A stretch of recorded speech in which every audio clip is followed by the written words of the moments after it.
So meron tayo dito gagamutin mga ka-farmers ng ano, yung kagat ng lamok. So ito lang yung panggamot natin mga ka-farmers.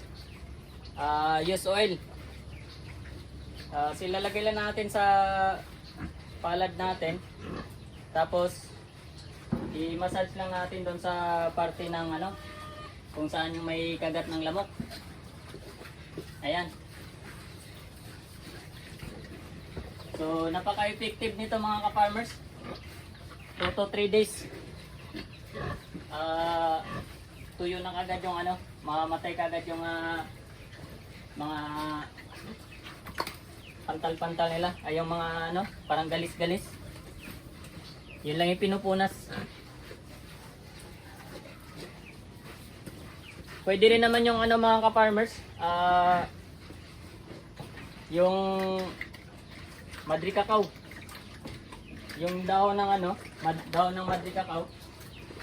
Didikdikin lang 'yon. Tapos yun yung ano, yung katas nun, yun yung ipangpuna sa katawan nila. Yung katas. Na-try na rin natin yung mga ka-farmers, yung katas ng Madri Cacao. Mabisa din yan. Lalo pag lalagyan siya ng ano, yung pag nagdiktik ka, lagyan ng konting asin. Kasi yung asin, antibacterial din yung mga ka-farmers. Kaya nakakatulong din yun sa pagsugpo ng mga bakterya. Ay no, mapapansin natin ito, daming kagat ng lamok. Pag hindi kasi naagapan to mga ka-farmers, pag hindi natin nagamot ito, so magiging ano to, swine pox. Tapos maghahawa-hawa na to.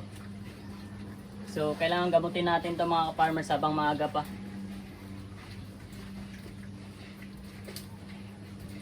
Wag lang nating damihan. Basta mapunasan lang yung ano, yung lalo na yung part na kung saan yung maraming kagat.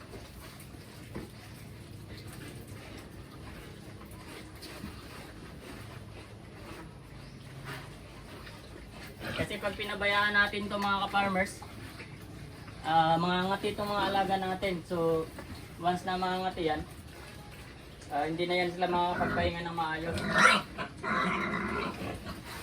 Kasi storbo yan sa kanilang pagtulog.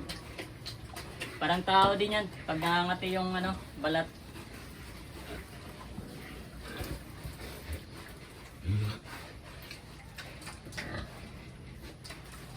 So ganun lang mga ka-farmers, punasan lang. So 3 yata to sila dito, na ganun. Yung mga kagat-kagat ng lamok.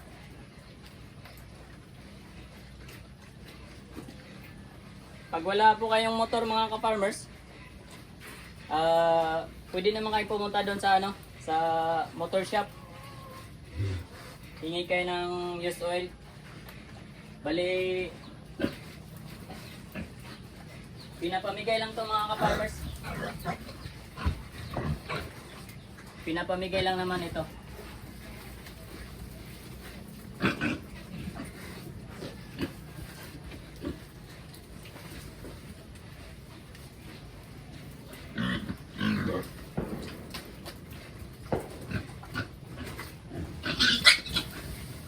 Napakailap ng mga alaga natin. Grabe, ang lalaki na pala talaga nila mga ka-farmers. Ngayon ko lang ito nakawakan ng ganito. Napakasulit pala ng ano, katawan nila. Ngayon ko lang ito na massage ng ganito.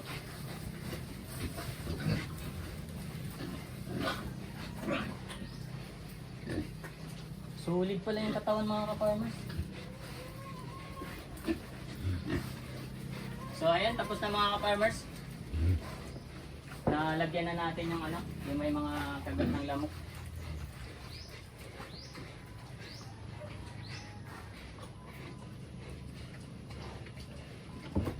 So ito lang yun mga ka-farmers. Use oil, pang motor. So okay na mga ka-farmers, tapos na rin tayo magpakain. At malinis na rin sila. Napakadulas ng kamay ko. So ayan, tapos na sila mga ka-farmers. Sinisimot na lang yung pagkain.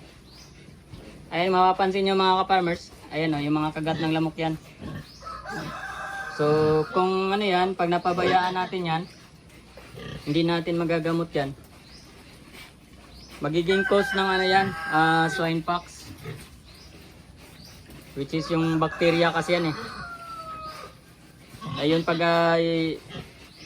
nangahawa pa yung na yan, yung swine pox. So habang maaga pa, kailangan gagamutin na natin to. So kung maganda nga sana mga ka-farmers, pag may ganito, disinfect natin yung yung kulungan nila.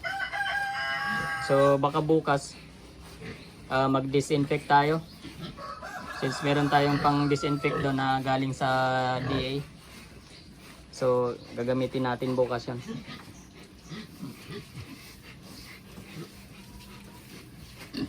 So kung makikita natin mga ka-farmers, yung mga pula-pula na yung mga pula-pula na yan.